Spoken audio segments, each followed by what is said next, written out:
ഇത് കണ്ടോ, രണ്ടുപേരും കൂടി കളിക്കാൻ പോയതാണ്. നമ്മൾ സ്കൂൾ വിട്ട് വന്നു കഴിഞ്ഞാൽ കുറച്ച് നേരം കളിക്കും. അപ്പോൾ നമ്മുടെ പറമ്പ് കണ്ടില്ലേ, നല്ല വെള്ളമായിരുന്നു. ഇപ്പോൾ വെള്ളമെല്ലാം മാറ്റി. പക്ഷേ സംഭവിച്ചതെന്ന് പറഞ്ഞാൽ ഒരാളുടെ ചെരുപ്പ് അവിടെ താന്നു പോയി. ചെരുപ്പ് താന്നു പോയിട്ട് അതെടുക്കാൻ പറ്റുന്നില്ല, ചെളിയായി.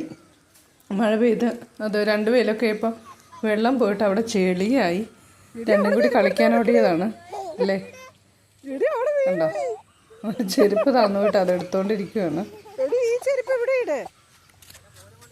ചേച്ചി വരുന്നുണ്ട് ചെരുപ്പ് എടുക്കാൻ. ഇനായുടെ ചെരുപ്പാണ് ഇപ്പോൾ താന്നു പോയത്. ചേച്ചി എടുത്തു, ചെരുപ്പെടുത്തു. ഓക്കെ, ചെരുപ്പ് കിട്ടി. നല്ല ചെളിയാണേ. നമ്മൾ കളിക്കാൻ പറ്റുമെന്നത് അടുത്തൊരു കൂട്ടുകാരിയാണ്, അടുത്ത വീട്ടിലെ കുട്ടിയാണ്. അപ്പോൾ ഇന്ന് ലീവായിരുന്നു, സ്കൂളിൽ പോയില്ല, ഛർദിലായിരുന്നു. ആ ഒരു സൈഡിലുള്ള ആൾക്കാർക്ക് ഇതൊരു വഴിയാണ്. ഈ വഴി കൂടിയാണ് അവർക്ക് പോകാൻ പറ്റുള്ളൂ. ഈ വഴി കൂടി മാത്രമേ പോകാൻ പറ്റുള്ളൂ. കാരണം ബാക്കിയെല്ലാം നല്ല വെള്ളമായിരുന്നു. ഇവിടെ അത്രയും വെള്ളമില്ല. ഈ പറമ്പിലൂടെയാണ് നിങ്ങൾ എല്ലാവരും റോഡിലേക്കൊക്കെ വരുന്നത്.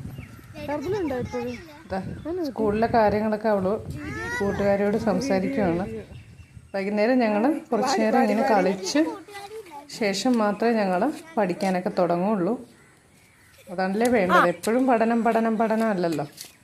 കുറച്ച് കളി, കുഞ്ഞുങ്ങൾക്ക് ഒരു മാനസിക ഉല്ലാസം. അതിനുശേഷം നമ്മൾ പഠിക്കും. അതെ, കണ്ടോ, ഇത് അടുത്ത ആള്